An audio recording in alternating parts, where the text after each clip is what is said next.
হিন্দুরা ক্ষমতা আছে, আমরা রাম মন্দির বানিয়েছি চাঁদা তুলে। আমাদের যখন মন্দিরের দরকার হবে আমরা হিন্দুরাই চাঁদা তুলে করব।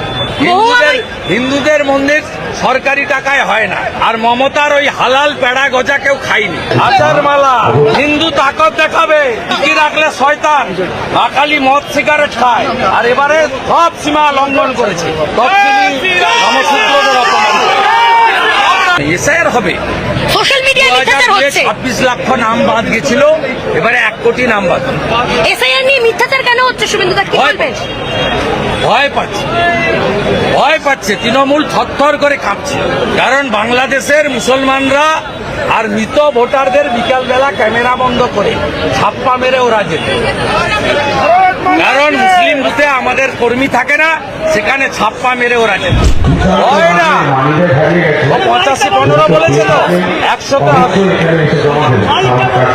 কাঠের মালা না, আচার মালা। হিন্দু তাকত দেখাবে, কি রাখলে শয়তান, আকালি মদ সিগারেট খায়। আর এবারে সব সীমা লঙ্ঘন করেছে, নমশূদ্রদের অপমান।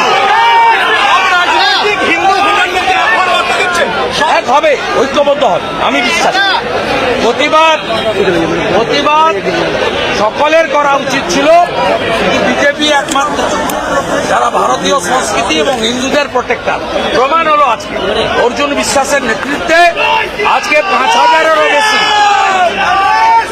ভারতীয় জনতা পার্টির কর্মী সমর্থক পথে নেমে তফসিলিদের, মতুয়াদের, নমশূদ্রদের এবং আচারমালার অপমানের প্রতিবাদ করলো কৃষ্ণনগরের মতো জায়গায়। এটা আমরা প্রমাণ করলাম যে ভারতীয় সংস্কৃতি, সনাতন সংস্কৃতির একমাত্র প্রোটেক্টর হচ্ছে ভারতীয় জনতা পার্টি।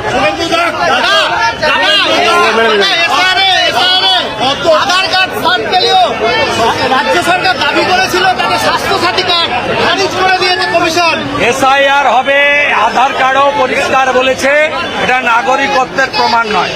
আমি বলে দিচ্ছি আপনাকে, মৃত ডবল ট্রিপল এন্ট্রি অস্তিত্বহীন রোহিঙ্গা এবং বাংলাদেশের মুসলমানের নাম থাকবে না।